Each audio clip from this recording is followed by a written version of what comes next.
Hello everyone, welcome to my next video. In this video, I'm going to start with exercise 4.2 of determinant chapter, है ना? Right?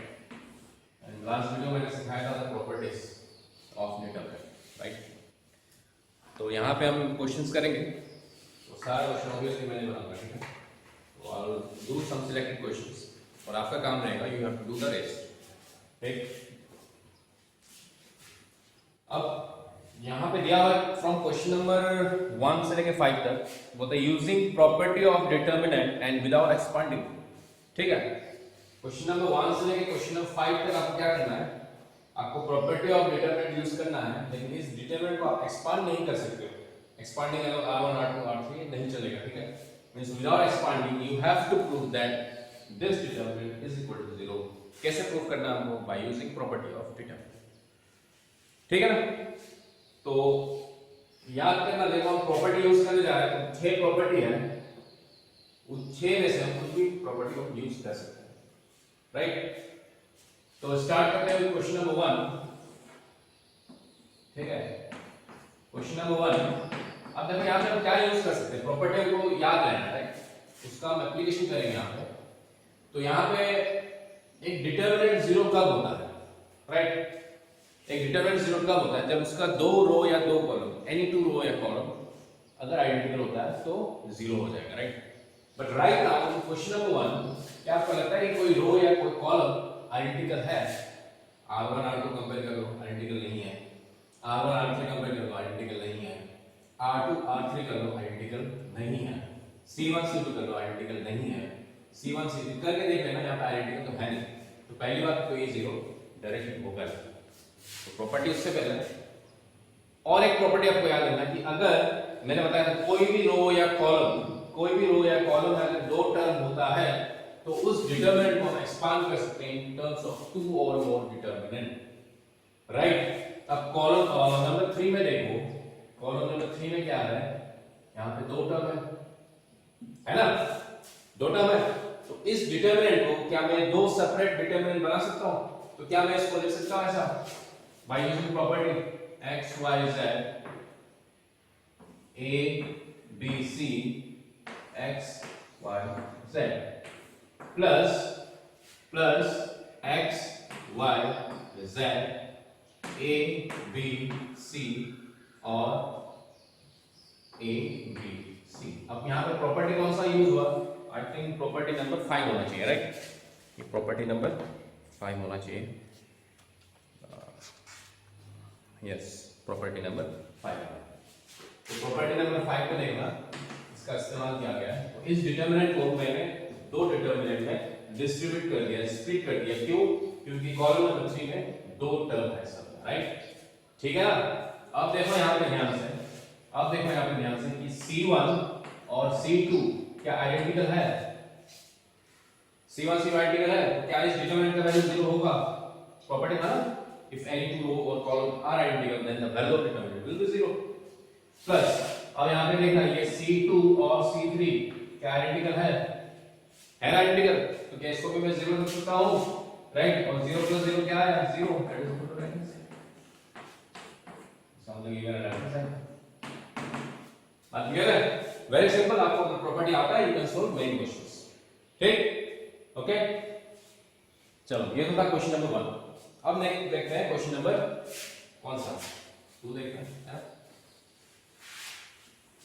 इसको note करना, ठीक है?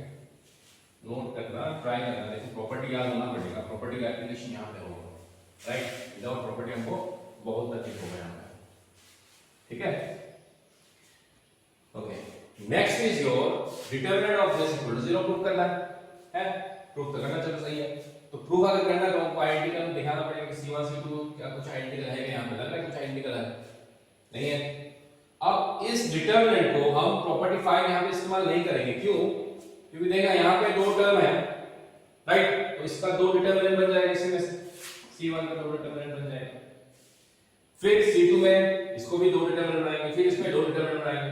तो एक बहुत लंबा प्रोसेस हो जाएगा, ठीक है? तो होगा नहीं पहली बार. तो हम क्या करेंगे इसमें? काम करते हैं. क्या काम करते हैं कि हम एक प्रॉपर्टी 6 लगाते हैं. प्रॉपर्टी से यूज करते हैं, क्या हम ऐसा कुछ कर सकते हैं, R1 में चेंज करते हैं, R1 plus R2 plus R2, कोई दिक्कत है यहाँ नहीं है ना? ठीक है, मैंने क्या किया, R1 में चेंज किया, क्या चेंज किया, R1 plus R2 plus R3 किया। इसका मतलब जो मेरा लेफ्ट हैंड साइड होगा, अगर यहाँ पे हम एप्लीकेशन करते हैं, इसका मतलब R2 में तो कोई चेंज नहीं आएगा, राइट, R2 में कोई चेंज नहीं आएगा, R3 में कोई चेंज नहीं आएगा, है ना? ठीक, R1 में क्या चेंज आएगा, R1 में हम सारा रो ऐड करेंगे, तो दिस प्लस दिस ऐड कर लो, कितना आएगा, a minus b plus b minus c plus c minus a, तो इससे a और माइनस a कैंसिल हो जाएगा, माइनस b और प्लस b कैंसिल हो जाएगा, माइनस c और प्लस c कैंसिल हो जाएगा, तो अल्टीमेटली मेरे पास बचेगा 0।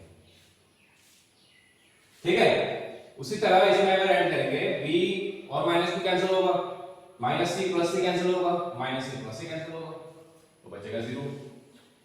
उसी तरह इसमें अगर ऐड करेंगे तो c और माइनस c कैंसिल हो जाना, minus a plus a cancel हो जाना, minus b plus b cancel, तो क्या बचा मेरे पास 0।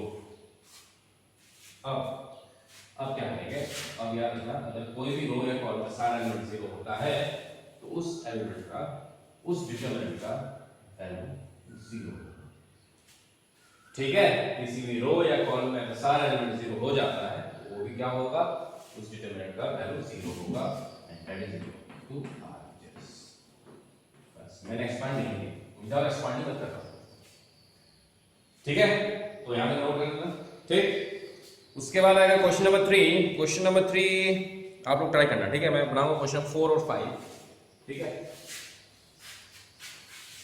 अब मैं स्टार्ट करता हूं क्वेश्चन नंबर 4।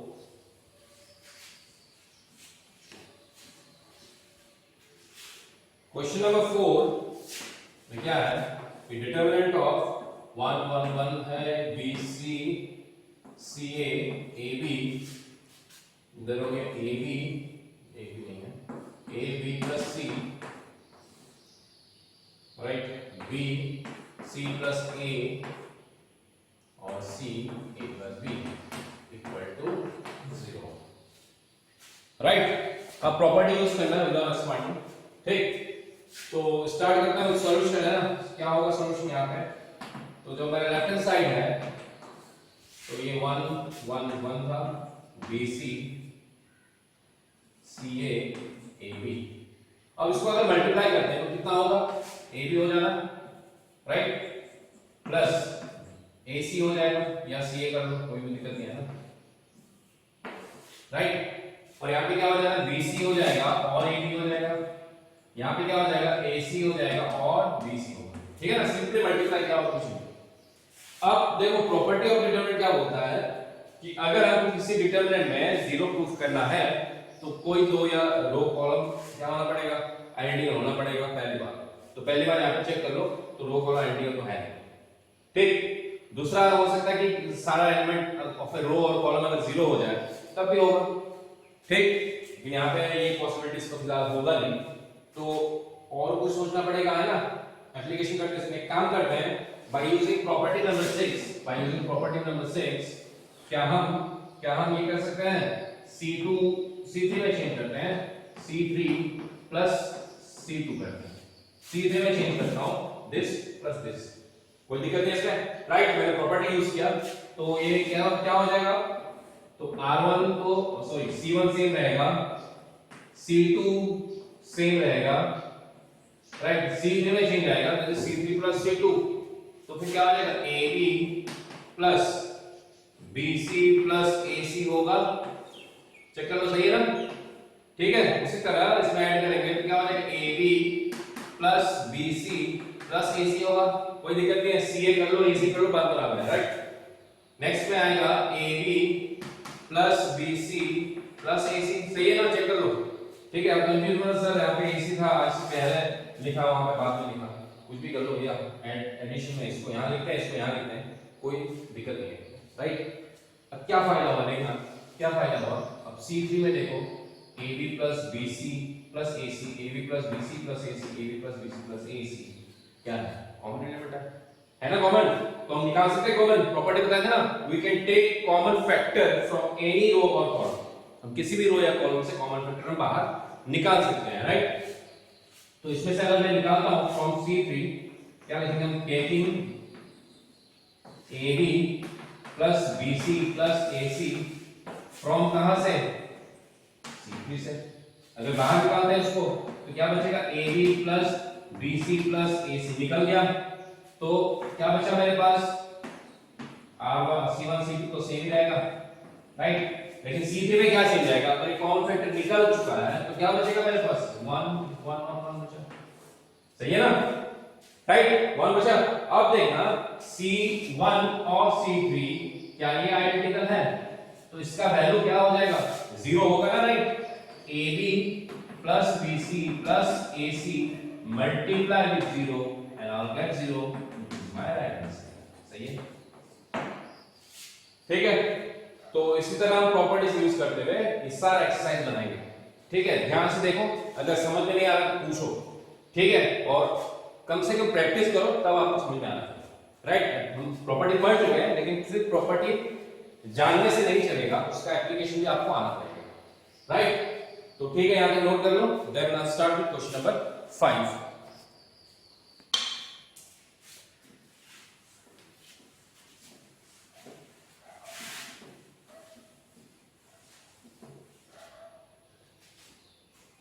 अब क्वेश्चन नंबर 5 में क्या है, क्वेश्चन नंबर 5 को प्रूफ करना है फिर से, b plus c q plus r y plus z c plus a r plus b और z plus x a plus b b plus q और x plus y equal to हमको 0 नहीं prove करना है, ठीक है। इस बार हमको एक डिटरमिनेंट प्रूव करना है, that is a b c p q r x y z, ठीक है। चलो, तो हमको फिर से यही प्रूफ करना है, लेकिन बाय यूजिंग प्रॉपर्टीज, एक्सपांड नहीं करेंगे, ठीक है।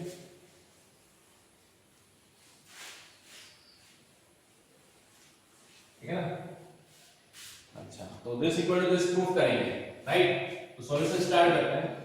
सो हम स्टार्ट करेंगे with the left hand side, और लेफ्ट हैंड साइड को हम बाय यूजिंग प्रॉपर्टी हम इसको कन्वर्ट करेंगे इनटू दिस डिटरमिनेंट, ठीक है ना। तो ये तो था आपका क्वेश्चन, मैं एलएचएस लिख रहा हूं, तो ये हमें साफ रखना, ठीक, ठीक है। तो ये मेरा लेफ्ट हैंड साइड, क्या करेंगे, कैसे अप्लाई करेंगे, ठीक है। देखो, जब भी डिटरमिनेंट सॉल्व करते हैं, एक चीज याद रखना कि कुछ हम कंपोनेंट्स जो है यहाँ पे, क्या हम उसको 0 बना सकते हैं, ठीक है, क्या हम 0 बना सकते हैं इसमें, ठीक है। 0 बनाने के लिए प्लस माइनस करना पड़ेगा, या तो कुछ कॉमन फैक्टर ले सकते हैं, क्या देखना पड़ेगा, ठीक है।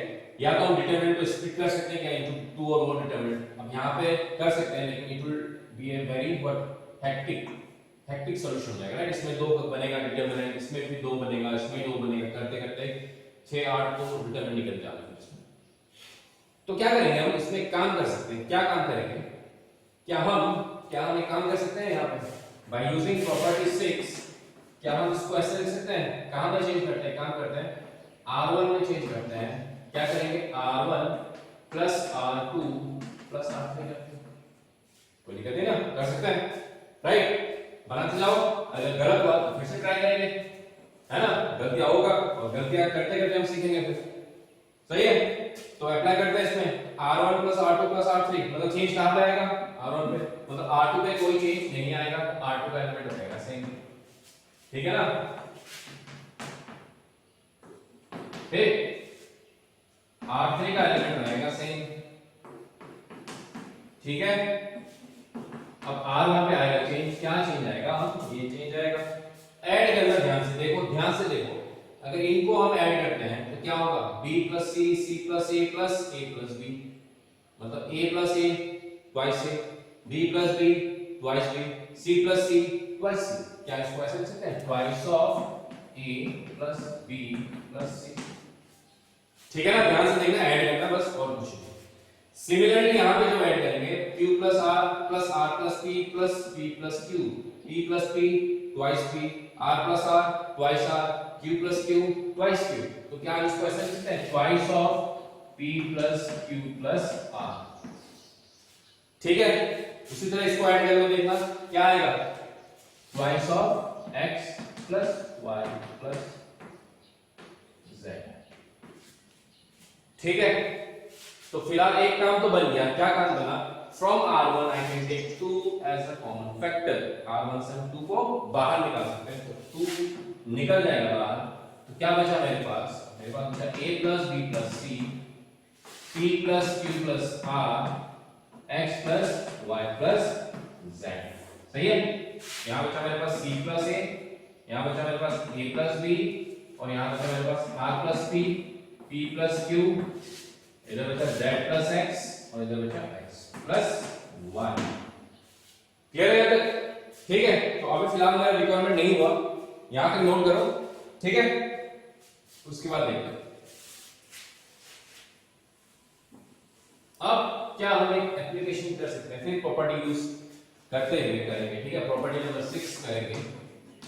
क्या मैं कर सकता हूं, क्या r2 में चेंज r2 माइनस r1, ठीक है, और r3 में चेंज करते हैं r3 माइनस r1। ठीक है, अब यहां पे एक चीज मैं बोलने जा रहा हूं, ठीक है, ध्यान से देखना, ये जो प्रॉपर्टी मैंने यूज किया, यहां पे मैं दो प्रॉपर्टी एक साथ यूज करने वाला हूं। ठीक है, याद रखिए ना, दो प्रॉपर्टी एक साथ यूज करूंगा। ठीक है, मतलब मैं चेंज कहां पे कर रहा हूं, r2 में और r3 में। ध्यान देना इस बात को। ठीक है, देखो मैं जब r2 और r3 में चेंज कर रहा हूं तो किसके रिस्पेक्ट में चेंज कर रहा हूं, मतलब किसका हेल्प ले रहा हूं, यहां पे r1 पे और यहां पे r1 का ही हेल्प ले रहा हूं। मतलब जब मैं r2 में चेंज कर रहा हूं r2 minus r1 means I am taking the help of r1 here। r3 में चेंज कर रहा हूं r3 minus r1, मतलब r1 की हेल्प ले रहा हूं। सही है, ठीक है, अब ये दो क्या हम एक साथ अप्लाई कर सकते हैं, हाँ कर सकते हैं। कब जब हम जिसका हेल्प ले रहे हैं, मतलब r1 का हेल्प ले रहे हैं ना, r1 का हेल्प, और r1 में कोई चेंज नहीं आना चाहिए। अगर r1 में चेंज आ गया, अगर मैंने यहां पे लिखा होगा एप्लीकेशन r1 minus r2, तो ये हो जाएगा गलत। क्यों गलत होगा, मतलब आप जिस स्टेप पे आप एप्लीकेशन कर रहे हो, ठीक है, जिस स्टेप पे आप एप्लीकेशन ऐसा एप्लीकेशन कुछ कर रहे हो, आप किसका हेल्प ले रहे हो, r1 का, तो r1 में कोई चेंज नहीं आना चाहिए, r1 में कोई चेंज नहीं आना चाहिए, नहीं तो ये स्टेप अब हो जाएगा गलत। ठीक है, मतलब r2 में तो चेंज आ रहा है, सही है, r2 r1 कर रहे हैं, मतलब r1 का हेल्प, r3 में चेंज आ रहा है, r3 r1 का हेल्प ले रहे हैं, मतलब r1 में कोई चेंज नहीं है इस स्टेप में, तो ये स्टेप सही है। लेकिन इसके साथ अगर मैं ऐड कर देता हूं कि r1 प्लस r2 कर लो, इसका मतलब ये गलत है, r1 में चेंज आ रहा है और r1 में चेंज आ रहा है, फिर r2 का हेल्प ले रहा है, इसका मतलब ये गलत स्टेप है। ठीक है, तो एक साथ हम दो एप्लीकेशन कर सकते हैं, कब, जब हम जिसका हेल्प ले रहे हैं उसमें कोई चेंज नहीं आना चाहिए। क्लियर है? ठीक है, तो फिलहाल ये स्टेप सही है क्योंकि r1 में कोई चेंज नहीं आ रहा, चेंजेस आ रहा है r2 r3, और हेल्प हम किसका ले रहे हैं, r1। अगर मैं इसके यहां पर r3 लिखता तो गलत होता, क्यों, क्योंकि r2 में चेंज आ रहा है, लेकिन r1 के हेल्प r3 का हेल्प ले रहे हैं तो गलत है। इसका मतलब ये तो सही है r1, क्योंकि r1 में नो चेंज है इस स्टेप। नेक्स्ट में हम कर सकते हैं, राइट। इसका मतलब एक बात तो क्लियर है, r1 में कोई चेंज नहीं आएगा, यहां 2 रहेगा, a plus b plus c रहेगा, p plus q plus r रहेगा, और x प्लस 1 प्लस z तो रहेगा। अब r2 minus r1, this minus this, c cancel, a cancel, क्या बचा मेरे पास, माइनस b बचा। ध्यान से चेक कर लो, प्लस भी मत कर देना, ठीक है। rp minus this, r cancel, pp cancel, बचा माइनस q, ठीक। This minus z cancel, x cancel, क्या बचा मेरे पास, माइनस 1 बचा। That is the change in r2। फिर r3 में change, r3 minus r1, this minus this, a cancel, g भी cancel, बचा मेरे पास माइनस c, ठीक। फिर this minus this, pp cancel, q cancel, बचा मेरे पास माइनस r, ठीक है। फिर x कैंसिल, y कैंसिल, बचा मेरे पास माइनस z। ले रहे हैं, ठीक है ना? ठीक, अच्छा, तो चलो ये तो काम हो गया।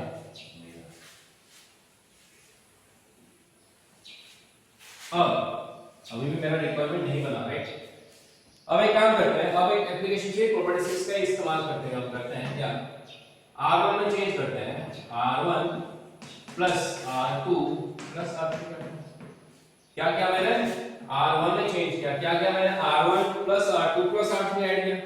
अगर इनको ऐड करेंगे तो क्या आएगा, ध्यान से देखना। मतलब R2 में कोई चेंज नहीं आ रहा, -b -q -y तो रहेगा सेम।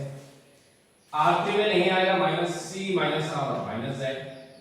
अब चेंज कहां पे आने वाला है, चेंज आने वाला है R1। क्या चेंज आएगा, इन तीन को हम ऐड करेंगे, राइट? ऐड कर लो, कितना होगा, +b -b +c -c, cancel, बचा मेरे पास a। ठीक, यहां पे भी q -q cancel, r -r cancel, बचा मेरे पास p। यहां पे भी y -y cancel, z -z cancel, बचा मेरे पास x। लग तो रहा है ना? ठीक है, दिक्कत कहां पे है, इस माइनस पे दिक्कत है। तो क्या हम एक काम कर सकते हैं नाउ, R2 से -1 निकाल सकते हैं बाहर, -1 कॉमन।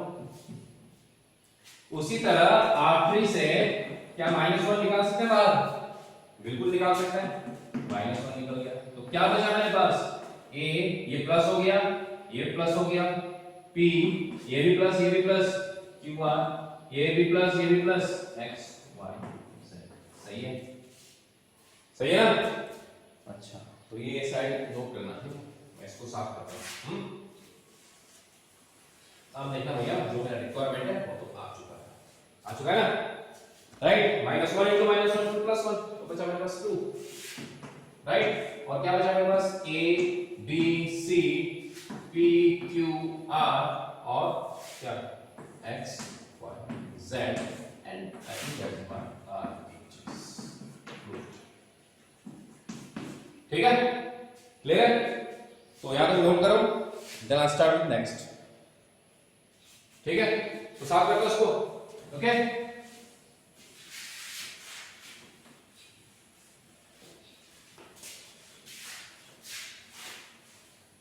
अब क्वेश्चन नंबर 6 से लेकर 14 तक क्या बोलता है, यूजिंग प्रॉपर्टीज ऑफ डिटरमिनेंट। यहां पे नहीं बोला कि हम एक्सपांड नहीं कर सकते, हम यहां पे एक्सपांड कर सकते हैं, ठीक है? तो क्वेश्चन नंबर 6 बड़ा सिंपल क्वेश्चन है, ट्राई करना। I'll start with question number 7, ठीक है? हमको प्रूव करना है कि determinant of a square ab ac ba minus b square bc, next is your ca cb और minus c square equal to prove करना है 4a square b square c square. इसका मतलब एक बात तो क्लियर है कि हम इस डिटरमिनेंट को तो एक्सपांड कर सकते हैं और एक्सपांड करते हुए प्रूव कर सकते हैं, लेकिन हम एक चीज आपको ध्यान रखना, जब हम डायरेक्ट एक्सपांड करेंगे हमको तकलीफ नहीं होना चाहिए, राइट?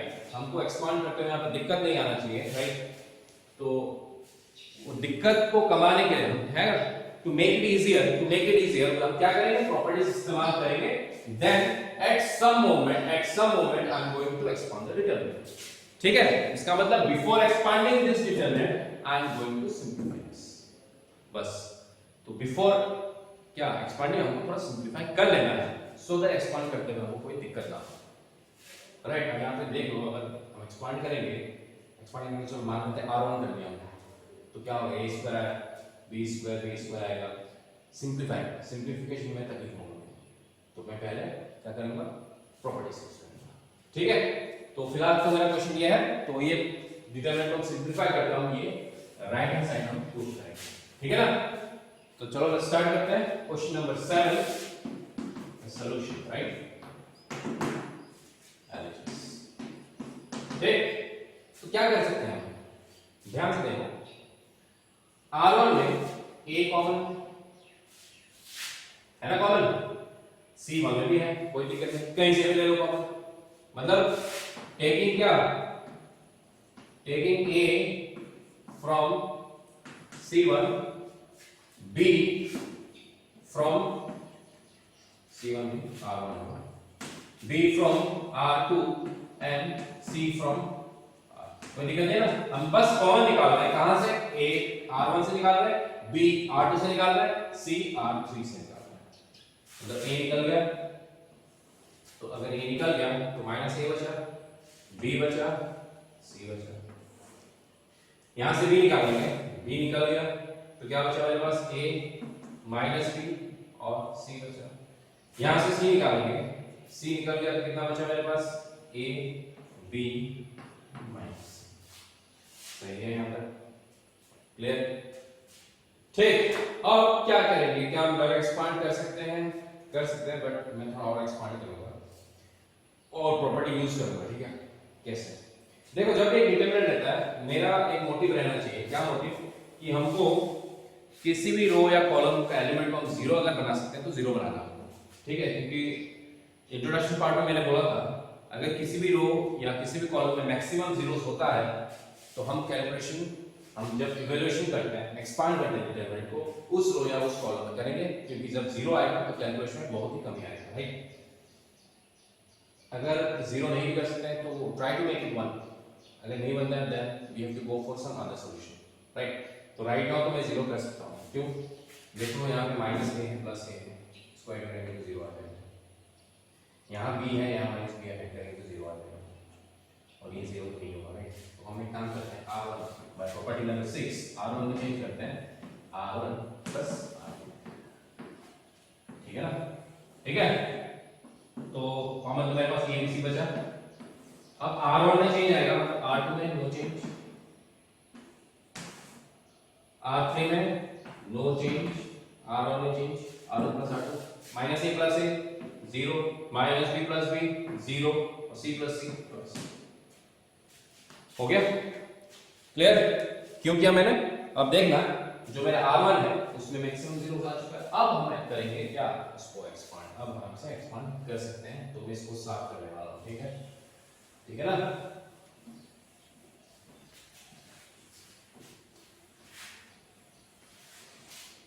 अब यहां से काम करते हैं, एक्सपांडिंग अलोंग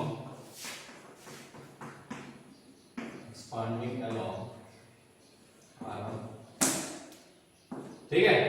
R1 में एक्सपांड कर लो, कितना हो जाएगा? ABC R1 का साइन कन्वेंशन क्या है? Plus zero minus zero plus zero into something zero रहेगा, लिखने की जरूरत नहीं है। जीरो इंटू समथिंग जीरो रहेगा, लिखने की जरूरत नहीं है। वहां पे मेरे पास ट्वाइस C और डिटरमिनेंट क्या आएगा? A माइनस B, A और B। क्या सही है? चेक कर लो, क्या सही है? सही है ना? अब एक्सपांड कर लो, आंसर आ जाएगा। ABC ये तो जीरो हो चुका है। राइट? यहां पर ट्वाइस C, ये हो जाएगा AB प्लस AB। राइट? क्या बचा मेरे पास? ABC और ये बचा इनटू ट्वाइस C, ये बचा इनटू ट्वाइस AB। मल्टीप्लाई कर लो, 2 into 4 हो जाएगा, a square b square c square. क्या ये सही है? जी हाँ, बिल्कुल सही है। और RHS हो गया मेरा फ्रूट। ठीक है ना? हो गया ना? करेक्ट? समझ में आया? तो हम मैंने प्रॉपर्टीज यूज करते हुए मैंने क्या किया? पहले डिटरमिनेंट को थोड़ा सिंपलीफाई किया, उसके बाद मैंने एक्सपांड किया। राइट? तो अगर डायरेक्ट एक्सपांड करेंगे तो हमको थोड़ा तकलीफ होने वाला है सिंपलीफिकेशन में। राइट? तो नोट कर लो। Next I start with question number, देखते हैं ना। क्वेश्चन नंबर 8 में दो क्वेश्चंस हैं। क्वेश्चन नंबर 8 का 1 आप लोग बनाना, 8 का 2 बनाना। ठीक है? चलो इसको नोट कर लो। तो मैं बनाने जा रहा हूं 8 का 2। ठीक? तो बहुत ही टफ टॉपिक नहीं है, इजी टॉपिक है। बस आपको चाहिए जरूरत आपको प्रैक्टिस, है ना? तो जितना प्रैक्टिस करोगे उतना आपको समझ में आएगा।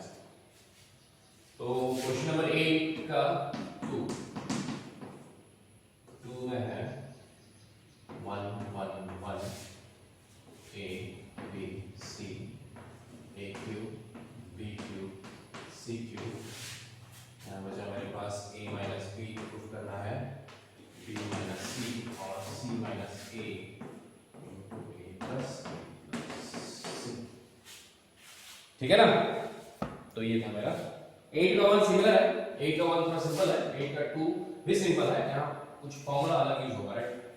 तो इसको एक्सपांड करना, पहली बार डायरेक्ट एक्सपांड करेंगे तो ये आने में आपको बहुत तकलीफ होगा, सिंपलीफाई करना पड़ेगा। राइट?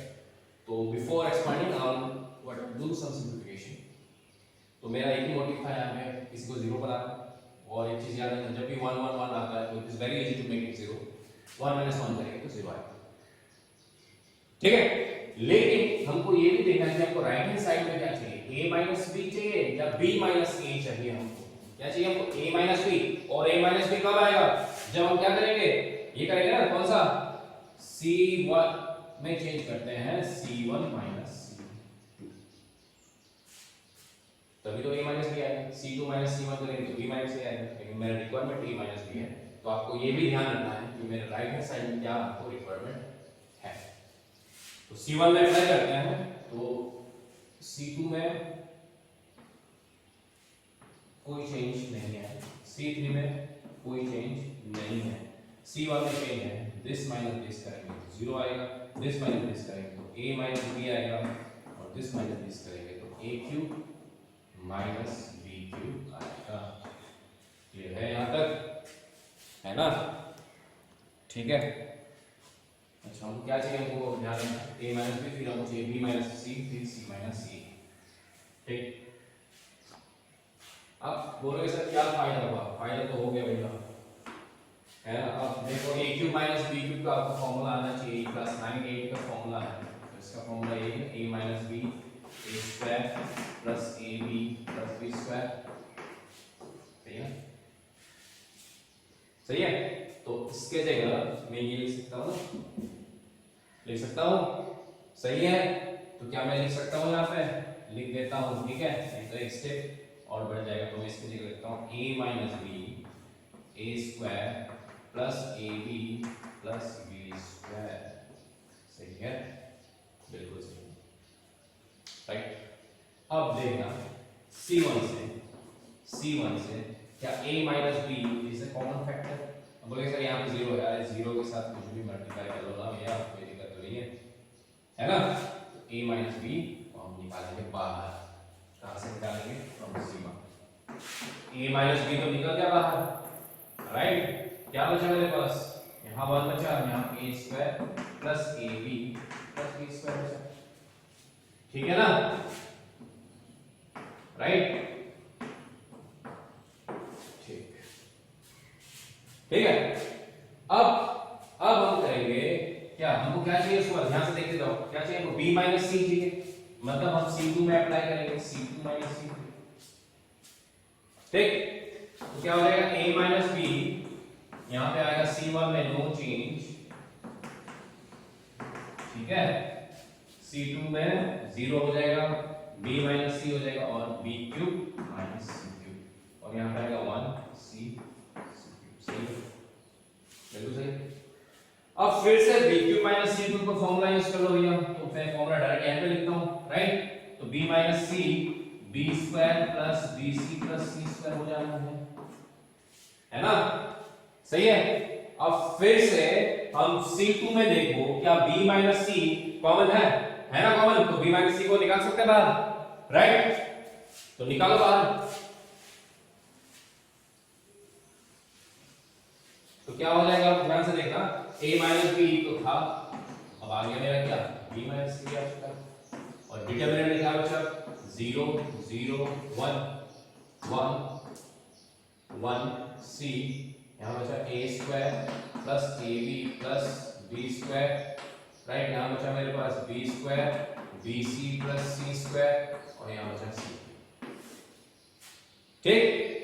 ठीक है। अब next requirement c minus a का है, वो कैसे आएगा देखते हैं, ठीक है, c माइनस a कैसे आएगा देखते हैं। तो उससे पहले एक काम करते हैं, क्या काम करते हैं, हाँ 1 माइनस 1 और 0 कर सकते हैं, लेकिन c माइनस a आने के लिए थोड़ा सिंप्लीफाई करना पड़ेगा हमको, right, b minus c minus a, right. तो एक काम करते हैं, क्या काम करते हैं इसमें से, दिस इसमें चेंज करते हैं, c2 क्यों कर रहे हैं, 1 माइनस 1 फिर से 0 होगा, राइट, क्योंकि 2 तो आ गया मेरा फैक्टर, और हमको 2 फैक्टर की जरूरत है, ठीक है। तो उसके लिए थोड़ा और सिंपल करते हैं, that is a minus b minus c, ठीक है, मतलब c1 में नो चेंज, ठीक है, थोड़ा सा स्टार्ट होगा।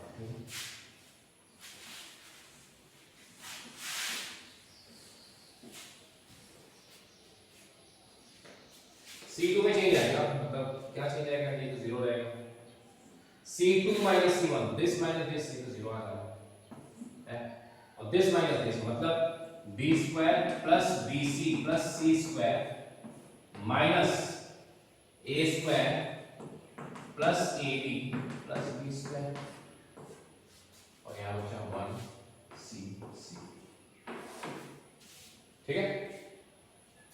अब इस टर्म को मैं एक्स्ट्रा सेपरेट से मैं इसको क्या करता हूँ, सिंपलीफाई कर देता हूँ, राइट। तो ये जो मेरा टर्म था b square plus bc plus c square minus a square minus ab minus b square, तो b स्क्वायर कैंसिल हो जाना। तो यहाँ पे एक चीज बचेगा मेरे पास, क्या, c square minus a square का रूटिंग करते हैं plus bc minus, this is the simplification which you have done in class 9 में बना हुआ है ना, राइट। तो यहाँ पे c minus a, c plus a कर सकते हैं, और यहाँ पे बचा मेरे पास क्या, b कॉमन लेंगे तो c माइनस a, मतलब कॉमन क्या निकला मेरे पास, c माइनस a कॉमन निकला, और यहाँ बचा मेरे पास c plus a plus b। ये है इसका मतलब इसके सिंपलीफिकेशन, इसका जो सिंपलीफिकेशन है वो ये। इसका मतलब जो नेक्स्ट स्टेप में होगा, नेक्स्ट स्टेप में डायरेक्ट में ये वैल्यू तो समझ में आ रहा है। मैंने क्या किया, रफली इसको सिंपलीफाई किया, और इसको सिंपलीफाई करके मैं आपको ये मिला, ठीक है ना, कोई दिक्कत नहीं यहाँ पे। तो इसका वैल्यू मैं रिप्लेस करूंगा, ठीक, नेक्स्ट स्टेप में। तो नेक्स्ट स्टेप में क्या हो जाएगा, अभी इसको हम ऐसे लिख सकते हैं, that is my LHS is become a minus b था, b माइनस c निकल चुका है, बाकी क्या बचा मेरे पास, इधर 0 0 1 बचा, यहाँ पे 1 0 c बचा, यहाँ पे a square plus ab plus b square बचा, और इसके लिए मैं लिख सकता हूँ c माइनस a और a plus b plus c कर सकते हैं, इसमें कोई दिक्कत नहीं है ना, c, ठीक है, a plus b plus c कर दो, ठीक है। अब मैं क्या करूंगा, अब मैं एक्सपांड करूंगा, ठीक है। अब मेरा मैक्सिमम 0 आ चुका है। बिफोर दैट एक काम करते हैं, अब देखो c2 में से क्या c माइनस c में बाहर निकाल सकता हूँ, 0 में से हम कुछ भी कॉमन ले सकते हैं, 0 में से हम कुछ भी कॉमन ले सकते हैं, यहाँ से मुझे c माइनस a, तो a minus b, b minus c, c minus a, मतलब मेरा 3 फैक्टर तो निकल चुका है, राइट। तो बचा क्या यहाँ पे, 0 0 1 1 0 c a square plus ab plus b square, यहाँ बचा a plus b plus c, यहाँ बचा c। करेक्ट है, चेक कर लो, सही है। अब मैं क्या करूंगा, एक्सपांडिंग अलोंग क्या, r1 करते हैं, राइट, एक्सपांडिंग अलोंग r1 कर दो, expanding along what, expanding along r1। तो r1 एक्सपांड करने के लिए हमको sign convention of r1 use करना पड़ेगा, राइट। तो साइन कन्वेंशन ऑफ r1 क्या है, 0 माइनस 0 प्लस 1 में आ रहा है, 0 से एक्सपांड करेंगे तो 0 आना है, इधर भी 0 आना है, बचा यहाँ पे 1, और डिटरमिनेंट आएगा तो 1 0 a square ab plus b square, यहाँ बचा मेरे पास a plus b plus c, ठीक है, ठीक है ना, राइट। अब कर लो एक्सपांड, तो कितना बचा मेरे पास, a minus b, b minus c, c minus a, expand करेंगे तो 0 हो गया, और this into this a plus b plus c, this into this minus a। इसका मतलब क्या बचा मेरे पास, a minus b, b minus c, c minus a, और a plus b plus c, and you can see that is my right hand side, और ये हो गया मेरा फ्रूट, ठीक है। इसका मतलब हम एक्सपांशन करने से पहले हम थोड़ा इसको सिंपलीफाई करेंगे। कैसे करेंगे, जो हमने प्रॉपर्टी 6 प्रॉपर्टीज हमने पढ़ा था उसमें से जिसका इस्तेमाल हम कर सकते हैं, हम करते हुए इसको सिंपलीफाई करेंगे, देन हम इसको एक्सपांड करेंगे, ठीक है यहाँ तक। तो आज के लिए फिलहाल यही तक रहेगा, ठीक है। बाकी का जो क्वेश्चंस है उसमें सिलेक्टेड क्वेश्चंस आ रहे हैं, ठीक है, लेकिन राइट नाउ आपका काम रहेगा थोड़ा सा प्रैक्टिस कर लो घर में, ठीक है। अगर प्रैक्टिस करोगे तो समझ में आएगा, अगर नहीं करोगे तो तकलीफ होगा, ठीक है, और एग्जामिनेशन पॉइंट ऑफ व्यू से वेरी इंपॉर्टेंट है, इस टॉपिक से एग्जाम में क्वेश्चन आता है। ठीक, तो मिलते हैं नेक्स्ट क्लास। तो डू वाचिंग आवर वीडियो, अगर पसंद आया तो लाइक कर देना, ठीक है। तो मिलते हैं नेक्स्ट वीडियो, ओके, चलो टेक केयर।